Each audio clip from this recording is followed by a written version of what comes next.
Okay, welcome everybody. We're happy to have you join us this evening. My name is Nicole Sophocles. I'm the Director of College and Career Counseling at Y River Upper School. And we're very pleased to have Dr. Lauren Littlefield with us this evening. A little bit about Lauren. She serves as professor and coordinator of the Clinical Counseling and Psychology internship programs at Washington College. She is a practicing clinical psychologist with a specialization in neuropsychology, publishing in the areas of multitasking, self-regulation, and working memory capabilities. Her primary research interest involves the assessment of executive functioning, which is why we are all here tonight. So to learn about executive functioning a little bit more specifically towards helping our high school students transition to college or their post-high school experiences. So I will go ahead and turn it over to Lauren. Hello, everybody. I'm going to share my screen. And I wanted to let you know that for the first half of the talk, Liz Shirk did most of the discussing, and she was unable to get here early enough today. I'm not sure if she's going to make it, but I am available to address any questions about the accommodation process. And if there's something that I'm not very confident about, I will certainly take those questions to Liz and make sure that Nicole gets the answers back to you. Today, what I thought we'd focus on is executive functioning, because it was something that we didn't get to focus on much last time, because there was so many questions and concerns about seeking accommodations. And I see there's 5 people in the waiting room, so I'll pause for a minute while they're coming in.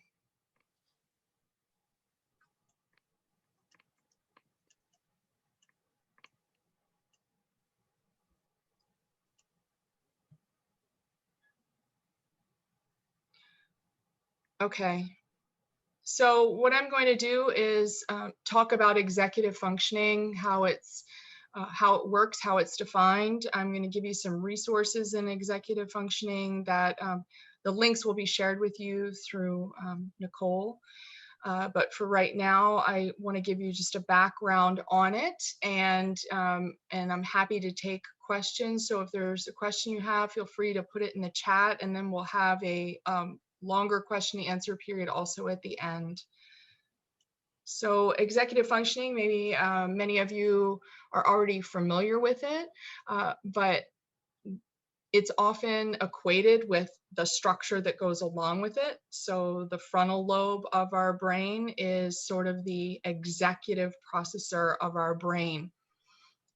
Lower mammals will do things reflexively, sometimes without thought. And what the frontal lobe allows us to do is, for instance, if we hear an alarm go off, we can make the decision to not respond to the alarm or respond to the alarm, run away or address the issue, whatever it may be. Whereas a lower mammal that has a very small or no frontal lobe would be more in the situation where they would just reflexively react, run from the loud noise. The whole purpose of what the frontal lobe is to allow us to have goal-directed behavior. And so just to give you a little bit of detail about it, in the back of the frontal lobe, there's something called the motor strip, and that's where all of our voluntary movement occurs.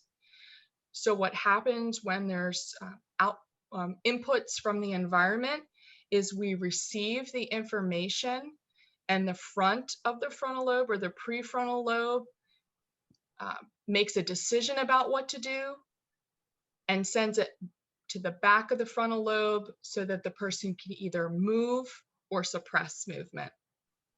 And so what the frontal lobe does is regulates everything. I often refer to things in psychology as the ABCs, the affect or emotion, all our behaviors, and our cognition or the way we think. The frontal lobe controls and organizes all of that information. To put this sort of into a different kind of context, if all we had was the back of our brain, what we would do is all behaviors of automaticity. Once we learned something, we would just operate by routine.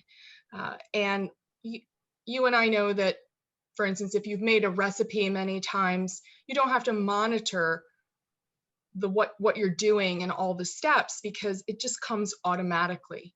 Versus the frontal lobes, and specifically the prefrontal lobes, uh, they allow us to do extremely effortful processing, heavy monitoring. How do we handle something that's different and novel? Example that's sometimes used here is learning to drive. If you can remember back to learning to drive, how every single thing that you had to do, you had to think about and process that. And now you do it with automaticity to the point where sometimes you might drive somewhere and then end up at the next place, but don't even remember making all of the turns. Because what has happened is you've been that place so many times, like for instance, driving from work back home, you've done it so many times that it's now like a habit or a routine. It's being processed by the back of the brain. And so you don't have to effortlessly think of that. Just to go through the main idea here is that executive functioning is actually required in pretty much everything that we do unless it's a total habit. But it relates very closely to things that students need to achieve during the high school and college years. So most specifically, how do we negotiate our independent schoolwork when maybe the teacher in high school broke it all down into steps, but now it's a paper is due and no one's telling me I have to turn in notes or an outline or anything like that. So no one's broken it down into the smaller goals for me. How do I do that? How do I discipline myself to study for tests? And can I make good choices, such as what am I going to do when I'm not studying? Am I going to follow through with everything that I have hoped to do? We all know that effortful work is harder than playing. So even for people that aren't students, it's very easy to say, I'm going to play a game or watch Netflix or look on social media or watch a movie, whatever it may be. It's a lot harder to say, I'm going to hunker down and really do this difficult report. And so executive functioning allows us to do that. We plan and we set those goals. When we don't have as strongly developed executive skills, what often happens is we can be a very smart person and yet not achieve as much because of all of the requirements, the timeliness, and the memory skills that go into organizing our behaviors. Sometimes, I know we talked about this last time, I don't know how many of you were here, but a lot of parents were asking, like, I'm not going to be at college with my child. How can I advocate for them? The whole point is that we're hoping that the child learns to advocate when they're in middle school and gets better at it when they're in high school, and then can do most of it themselves, maybe in consultation with their professor, academic advisor, or someone in an academic skills office in order to make sure that all their needs are met. But someone that's still working on their executive skills may be less comfortable in doing that, may not assert themselves. We also know from the literature that poor executive skills or less refined executive skills don't just affect our studying, our schoolwork, or our things that we need to get done at work, but it affects our relationships and can, again, as I mentioned before, we might make some bad choices if one of our executive skills that we're not as good at is controlling our impulses. So what I wanted to tell you is that there's a lot of different skills that are involved in executive functioning. And there are theories that there's 3 main executive functioning skills, all the way to, I've seen theories where they're talking about upwards of 20 executive functioning skills. No matter what, the core idea in executive functioning is, it is where we're regulating our own behavior and emotions and thoughts. And so it's a core group of skills, and they tend to interact and overlap. So no matter what theory is utilized, executive functioning is still that idea of reeling it in, and what can I do to make sure that I'm meeting my personal goals. And so what I'm going to do now is tell you about some of the main executive functions. I'm breaking it into about 10. And I want to tell you that probably in my opinion, inhibition is probably the most important aspect of executive function. Our brains are actually designed to inhibit, right? So right now, we could all be singing a song, jumping up and down, thinking about a lot of other things, but what we choose to do at this point is be here at this talk, and so we're controlling all those other thoughts and behaviors. And in fact, the predominant neurotransmitters in our brain are there to inhibit our behavior, not activate our behavior. And so this allows us to have self-control. If we don't have self-control, it makes it hard to do anything else, right? So if we're always going by reactivity and impulse, it's really hard to focus on other things, even if we think those other things are important. I want to point out that all of us have some strengths, and all of us have weaknesses in executive functioning. Just because I'm giving a talk in executive functioning does not mean that I have the best executive functioning. I definitely have my own weaknesses. And one thing that I'm going to tell you about is a resource where you can look into what are your strengths and weaknesses in executive functioning, and maybe for some of you, more importantly, how would you rate your student? Or if students are here on this call, how would students then rate themselves? How aware are they of their strengths and weaknesses, right? Because the more aware we are of our weaknesses, the better we are at combating them or dealing with them. Anyway, so I've put an example here that's a common thing. Sometimes when we're disinhibited, we say something that might not be appropriate to the situation or the people that are there around us. And the more we do that, the more disinhibited we are.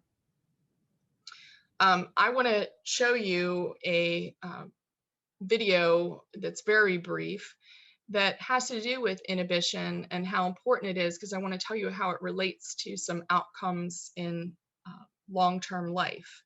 So many of you might already know about or have heard about the Marshmallow Test. And so very in short, Walter Mischel is a famous researcher who came up with the Marshmallow Test. And what he decided to do was tell children, and these are usually toddlers, preschoolers, that here's a marshmallow. Of course, it's going to be important that they like marshmallows. Here's a marshmallow. You can have it right now. But if you wait a while until I come back and you haven't eaten it, I'll give you another one, and then you'll have 2 marshmallows you can eat. So this is the ultimate in self-control, I guess, similar to maybe if someone put down $1,000 on the table, uh, or something, a food that you really enjoy and you're really super hungry. But kids don't have as much impulse control because their frontal lobes aren't fully developed. Quite in fact, that we don't see full development of the frontal lobes until the teen years, and then there's still refinement after that. So let's just look, it's a short 2 minutes. How do some kids react to being posed with this marshmallow test?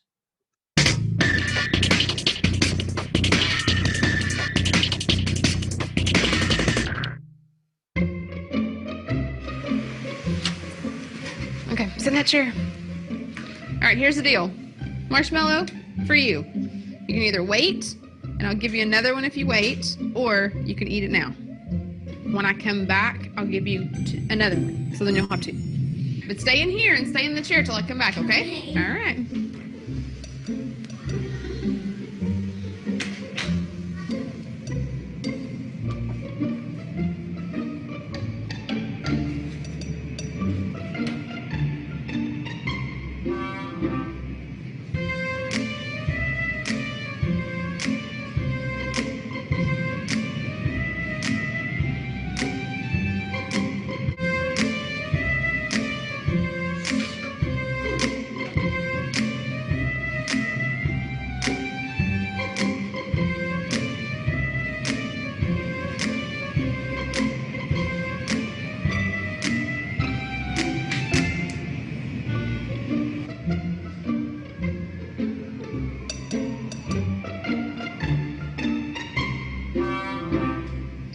All right, so I'm gonna leave and then I'll come back, okay? So you can either eat it right now or you can wait. Either way, okay? Okay.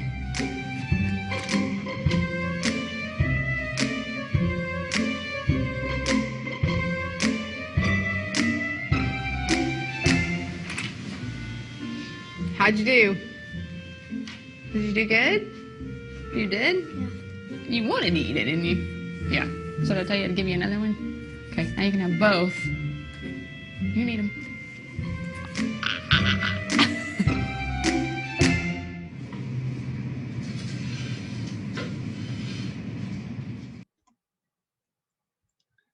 So cute.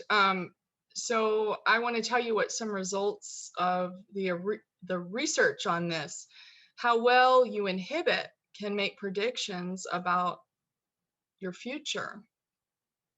The original research shows us this, that children who can inhibit or demonstrate that they can do well on the marshmallow test are also more likely to do better later in life. Things such as when they're in their teens or adolescent years, they get better grades. When they're posed with a reasoning task, they're better able at planning ahead. They can cope with adversity and new situations. They tend to be a little more flexible, as well as the ability to control themselves. They followed longitudinally these same kids that had good impulses and those that had poor impulses when they were little, and went to see them in their 40s. As adults, they had more money if they had better impulses when they were younger kids. They showed more prefrontal activation when the scans of their brains were done while they were doing tasks. And in general, they had more willpower, like able to diet or have more self-discipline when they wanted to have a workout regimen or anything like that. So you can see like some of the different constructs of executive functioning can be pretty important because they have real world outcomes that are associated with them. I'm not going to say as much about a lot of the others. Maybe I'll address another one in more detail, but I'm going to go through the others quickly so that we can make sure we have plenty of time for some of the suggestions and then any questions you have. So shifting is a very important executive function. This basically has to do with whether someone's flexible. Okay, the more flexible we we are flexible in our personal or like our personality and flexible with other people. We're able to transition from one situation to another. We do well even when routine isn't there. Those who are able to shift are able to come up with new solutions to problems. But some of us have problems with shifting. Sometimes we have trouble with um, responding when things don't go as we plan or please. Emotional control is another big executive function. This is just our ability to control our emotions. Uh, People that have poor executive functions are often thought to be or described as being more moody or sensitive. They don't necessarily uh, have to be diagnosed with an anxiety or a depressive disorder, but it's very common that they're seen that way because they get tripped off easily. They easily become upset. And so probably most of us here have at some point overreacted. I would say that we all have overreacted to a situation and lose our composure.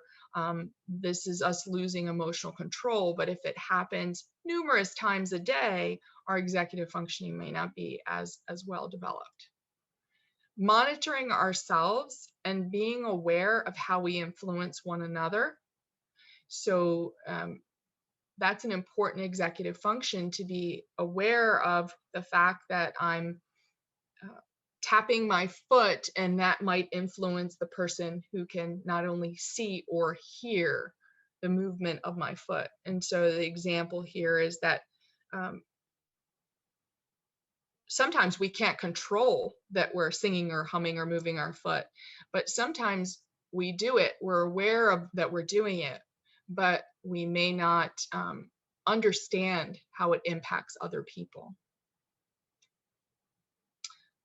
Initiating is pretty important. I don't know how many of you have difficulties initiating different tasks, but the more difficult a task is, the harder it is for some of us to initiate. So we might think of things as a challenge, and then those things are easier to initiate, but those things that we see as really difficult or insurmountable, it's harder to approach a task.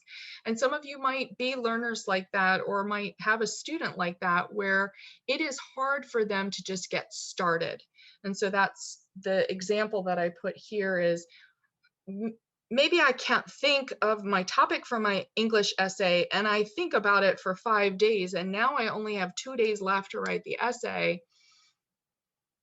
But as soon as I have that right thought and I can start working on the task and really initiate the process, I can then get by okay. So kids that have trouble initiating need additional cues, additional prompts, helping them in order to get themselves going. Monitoring our tasks. So before I said, can we monitor ourselves? Another thing that we sometimes have to monitor is our performance. How fast are we going? How slow are we going? And how well are we doing with a task? And so sometimes if we don't monitor our tasks very well, we might do something like not check our work. Completing our tasks. Some students might work all the way along at a steady pace, but may not finish a task, or maybe they initiate fine, but they regularly aren't completing the work. And that's where you see kids that say that they intended to finish their chores or their homework, and yet they still don't finish in a timely manner. And sometimes this is due to ADHD, maybe trailing off in one's thoughts. Sometimes this is due to the difficulty of the task of someone having a learning disability and then having difficulty and getting stuck during the task. Working memory is an important one, and because almost everything we do requires working memory. What working memory is as it says here, the ability to think at the same time that we're holding something in our memory. So the classic example of a working memory task that is like an everyday task would be that you say to yourself, oh, when I go into the grocery store, I want to get pastry, milk, and eggs, or something like that. I'm going to get breakfast, and I want to make sure to get milk and eggs. So activating that in your working memory and repeating that over and over is one way to do it. Keeping it so that you don't forget. But in our working memory, we might end up walking past someone we know, seeing other things that sidetrack us. And in doing that, we full well knew the things that we wanted, and sometimes we forget something that's on our list. That's because we're doing active thinking and it's hard to monitor all those inputs at once. Here's some other examples of working memory tasks, but all of us sometimes experience lapse. And so I try to put examples of things that happen to a lot of us sometimes. And that is like losing track of what you're thinking, you know, when you're talking to someone and then you can't even remember what it was that you were talking about. Sometimes people with poor working memory have to reread passages over and over. And so they may think that they have a different disorder, but it may be that they have a specific issue with working memory. Very often, people are misdiagnosed with ADHD when they might actually have some kind of executive working memory issue. And I just want to point this out, that what happens with working memory is that just like inhibition, there's been a lot of work on it that shows that sometimes when we can't focus our memory, we become inattentive, and that contributes to lower academic scores. The good news here is that quite a bit of literature is pointing to the idea that we can actually develop, hone, and support our working memory skills. The issue I've been seeing in the literature is that it tends to be a circumscribed area or the very specific function that we're working on that improves. In other words, not all working memory will improve, but if you're working on verbal working memory, you can then improve your verbal working memory by practicing it more and more.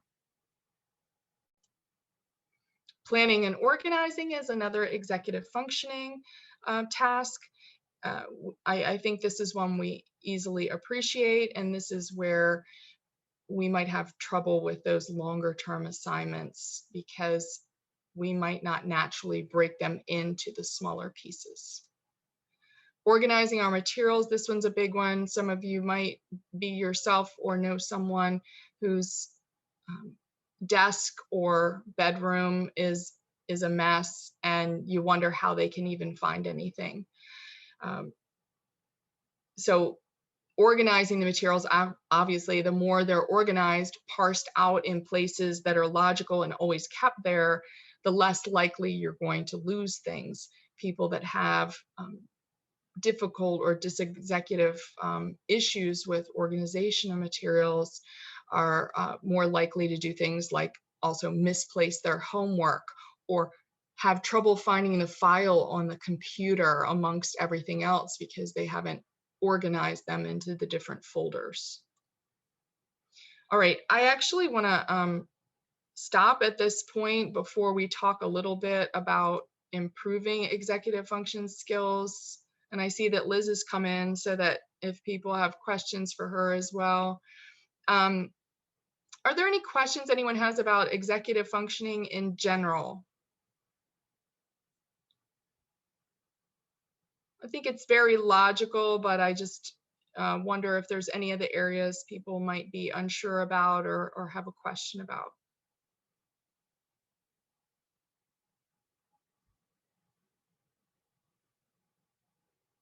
Looks like we're good.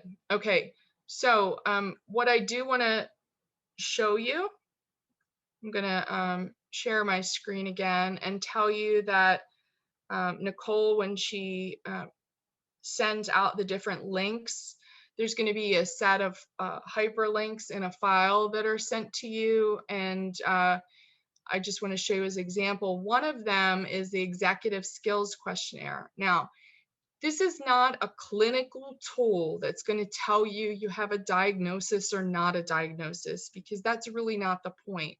The point is to, in assessing yourself to see what your strengths and weaknesses are, you fill this out. So for instance, numbers 1, 2, and 3 all revolve around one type of executive functioning. It doesn't tell you here what it has to do with, but when you score yourself, it tells you numbers 1 through 3 have to do with response inhibition, right? Numbers 4 through 6 have to do with working memory. And so what you do is you can do this yourself.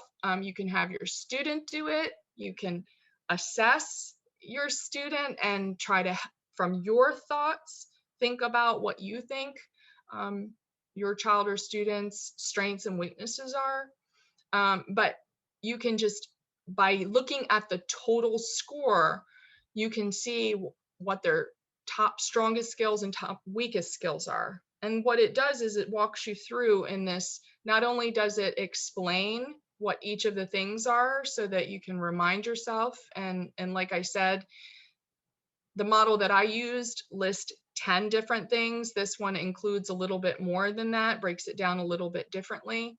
But then it shows you, for instance, if your problem or an area of weakness for you is initiating tasks, here's what you do. Reduce the demand on the person, provide more prompts, reminders, and cues. For, these are just examples. Help the child to select a reinforcer for themselves so that when they initiate a task, they're getting something they really enjoy.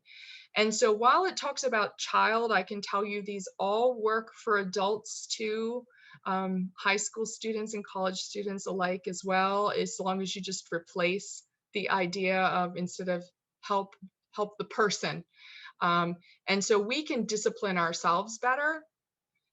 And not all of us are going to have perfect executive skills questionnaires. Now, I don't want you getting in trouble with your partners, so maybe don't have your partners fill out what they think of you, because I will tell you that sometimes this starts arguments. But what this really is useful for is for you to gain a greater awareness for what are the areas of weakness that you might, or the student might, want to focus a little bit more on now when they're a junior or a senior in high school, or maybe we have some people who have sophomore students, so that you can like sort of get a pulse on, this is a difficult area. Oh, teachers have been working on that. They're already doing some of these suggestions. Here's some things I can also do at home. So I found that link very useful. All right. Any questions at this point? All right, so in a very quick fashion, I'm going to suggest some things that I'm sure many of you have already heard.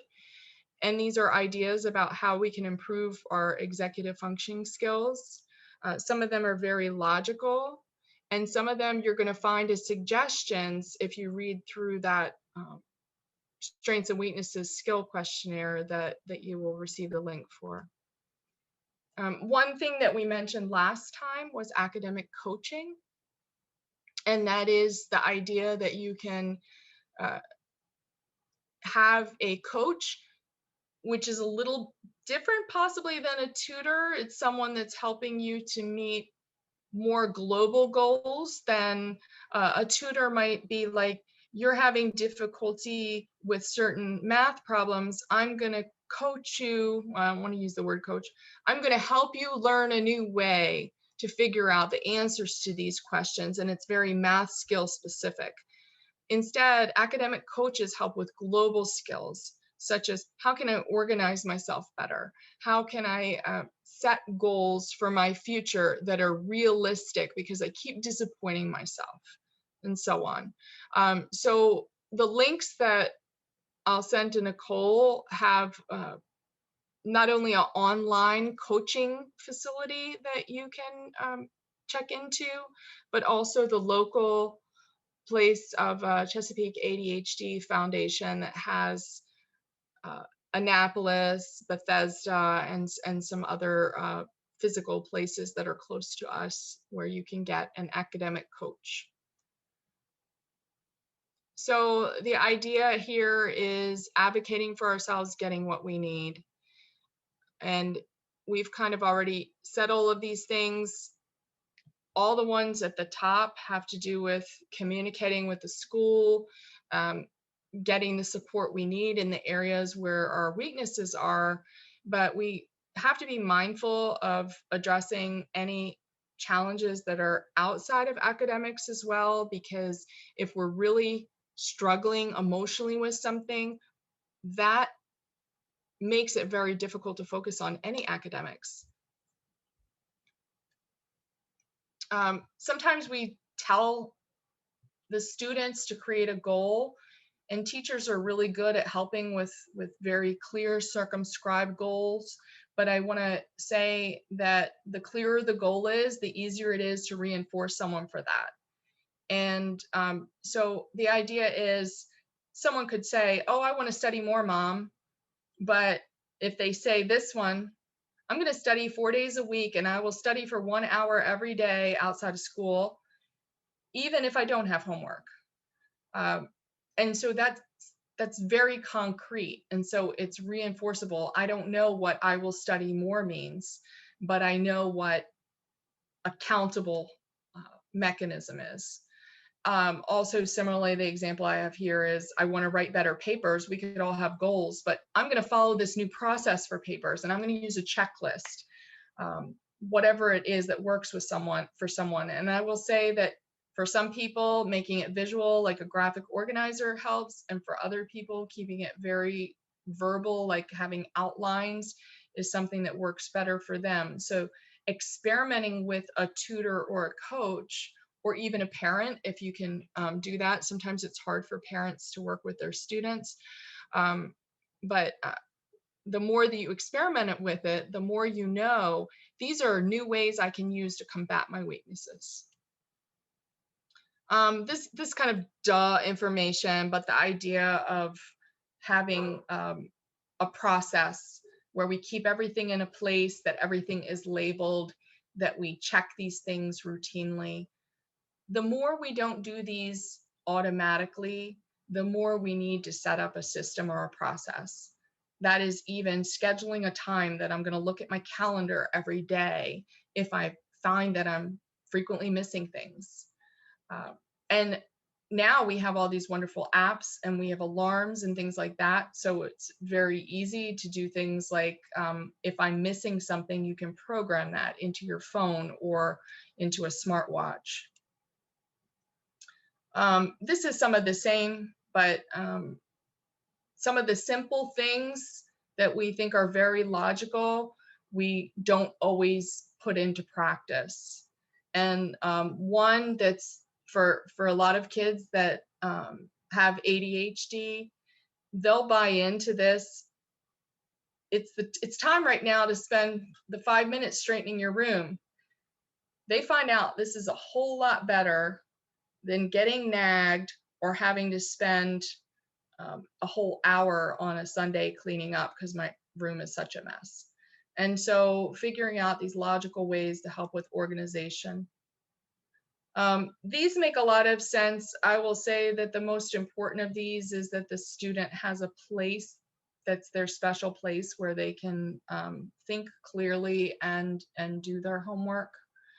And sometimes there are people in our environment, they may not totally understand ourselves, but we can advocate for ourselves and say, you know what, I'm going to stand at the kitchen counter because standing up is when I can concentrate best on my homework. And sharing that information once we learn it with our loved ones helps everything to go a lot better. But these things are pretty obvious. People are doing many of these things, and I'm happy to share the slides. So if people want to glance at some of the different strategies in more detail, they can. I believe this is the last slide. The whole idea that I've said a couple of times is that knowing ourselves is a great power. And even if we don't have a diagnosis or a deficit, we all have weaknesses. So the more that we can use our strengths to combat our weaknesses, the more we can advocate for ourselves, because we know we think differently or do something differently, or make sure that we have that app on our computer that helps us to do the thing that supports us. When we do that, we enable ourselves rather than disable ourselves. And it ends up being a huge confidence booster, because then we want to approach learning more than avoid it. The tasks seem less difficult than they did before. And also this idea of not being so hard on ourselves, in that we all have weaknesses.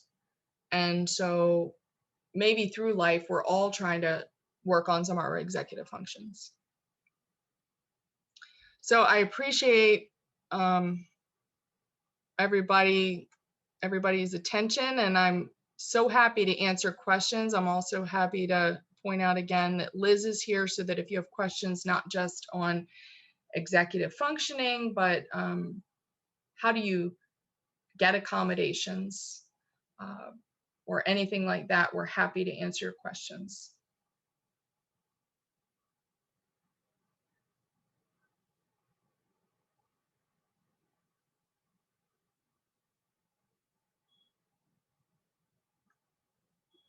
Let's see. To what extent do executive function skills deteriorate? Actually, a lot of the literature shows that we maintain our skills to the extent that we practice them. So if you're an expert in a certain field, even the 70-year-old lawyer is still going to function because of their accumulated knowledge, is often going to still function better than that 30-year-old lawyer because of the accumulated experience. Normal aging does slightly change some of our executive functions. So to point out some of the two main ones, our working memory ability sometimes feels less skilled. It can be depleted by stress. But in normal aging, there's not a huge decrement. There is a small decrease. Also, people see a change in inhibition as people age. And my interpretation of that is that the older we are, the more we don't care maybe what other people think. I don't think it's you can't teach a new or old dog new tricks. It's more I think this way, and I'm confident in the way I think, and so I'm not going to be worried about constraining myself the way I used to. Does that answer your question?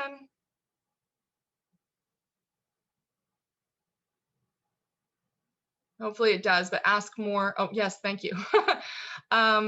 Could you expand a bit more about the ways to compensate for working memory deficits? Okay, so the biggest way, I mean, a lot of these are very logical,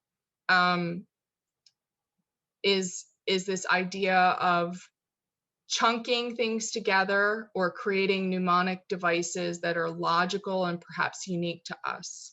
So that is coming up with a rhyme, singing a song, the first letters of the things help us to remember something, cue us to the different starting letters, using ways that we note things down.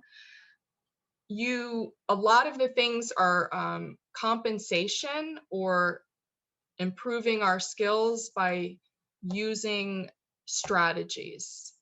I will say that there are a couple activities that seem to enhance working memory, monitoring, and general concentration. Things like Taekwondo or karate, meditation. Some people, I will just tell you, love it, and some people hate it and can't do it. There's some kids that have ADHD and have motor restlessness that doing some forms of meditation is very hard for them, but doing maybe yoga where it becomes more physical. These type of activities enhance our concentration, and that directly improves working memory as well. Let's see, at Y River, my son completes most of his work at school or during the school day. How do we help him to translate working on assignments and projects on his own outside of class once he's in college? So yeah, that is difficult. And Liz might have some tips on what she would do, but I'll just give a simple answer, and that is scheduling tasks in, but Liz might have more details. Mm-hmm. Right. I was going to say there is actually an opportunity to get your work done during the day. I mean, depending on what the schedule is, some students have maybe an 8:30 class and a 9:30 class, and then they have a 2-hour break, and then they have, a class later in the day. So we encourage our students to work with academic skills tutors and sit and look at their schedule and block off certain times. So for that day, for instance, you would say, okay, after those 2 classes, maybe take a 15-minute break and then go to the library, go work, then go get yourself some lunch, then maybe go work again, and then go to your class. You could really technically get all of that work done potentially during the day. And sometimes, just depending on what the schedule is going to be, there's going to be blocks of time where they don't have class. But the transition from high school to college, it is tricky because sometimes they feel like there is all this extra free time and it doesn't get used wisely, unfortunately. But that's why we encourage them as they're transitioning to work with a tutor at Washington College. At least it's all peer tutors who they get it, they understand what the day is like, and they have them block those certain times and ask them, when are you most productive? Because that's really important too. You don't want to be blocking your time in the evening to work on your assignments if that's just not a time where you're productive. Do you have 10 o'clock class? Maybe you should be getting up at 8, working on things in the morning if you're more productive in the morning. Every college student is different. So just knowing yourself and when you're productive, using those blocks of time during the day, but also seeking out tutoring to help yourself schedule that so you get more used to it.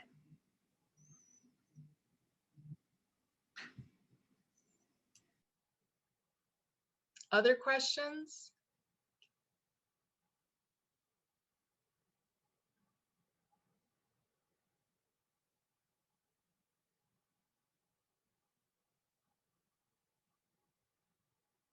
Liz, did you want to say anything in general? I think there's probably some people who weren't here last time that just the general process of, hey, maybe you do have some executive functioning issues, maybe you don't, but how do you what is the general process of getting accommodations?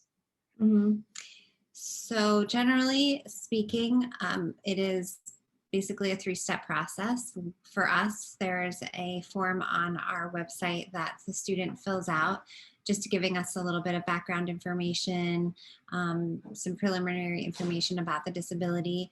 And then we also ask for some documentation, whether that's a report of some type, like a neuropsych report, or a provider filling out the documentation and giving us a diagnosis and also maybe some recommendations for accommodations. You can also upload a 504 or IEP plan that the student has been using. That's good supplemental information to have. So then the disability services person will take a look at that and, at least for us, contact the student then, and it's an interactive process. So we want to hear from the student, what are the barriers that they're experiencing, and how can accommodations be put in place for them to remove those barriers for all the programs and services at the college. And so we talk about what reasonable accommodations can be put in place for them. And it's a fluid process. So once they're put into place, they're there for the entire time they're at the college. But if there's another diagnosis or if they're really struggling in some area, it's all about advocating for themselves and coming and talking to either me or the disability person in that office and saying, this is what I'm struggling with. And so we can hear from them and see what kind of accommodation can we put into place, or is it tutoring that you need, or, figuring out what the issue is. But once we go through those 3 steps and have the meeting, accommodations are put in place. And we at least at our college, we let the professors know what the accommodations are so that the students have them, and that's the basic process. Does anybody have questions about that?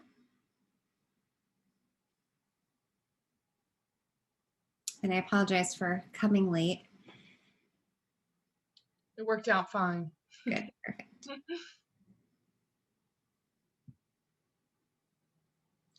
I think we're good.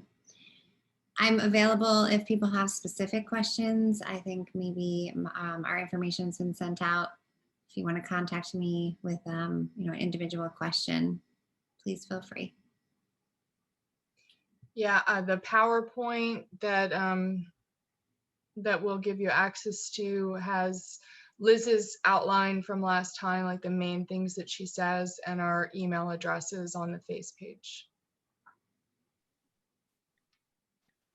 Yes, thank you so much for being with us tonight. This was all great information and hopefully helpful to all the families that joined.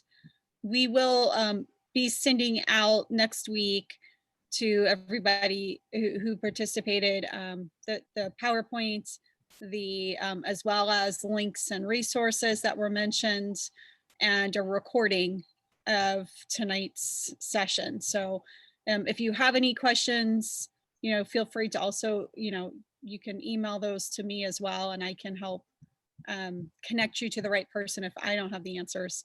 And I'm happy to do that as well. So we will look for that next week in your email. And otherwise, thank you so much for joining us tonight. And thank you to Lauren and Liz for being on a second time and sharing this information with us. Thank you for having us.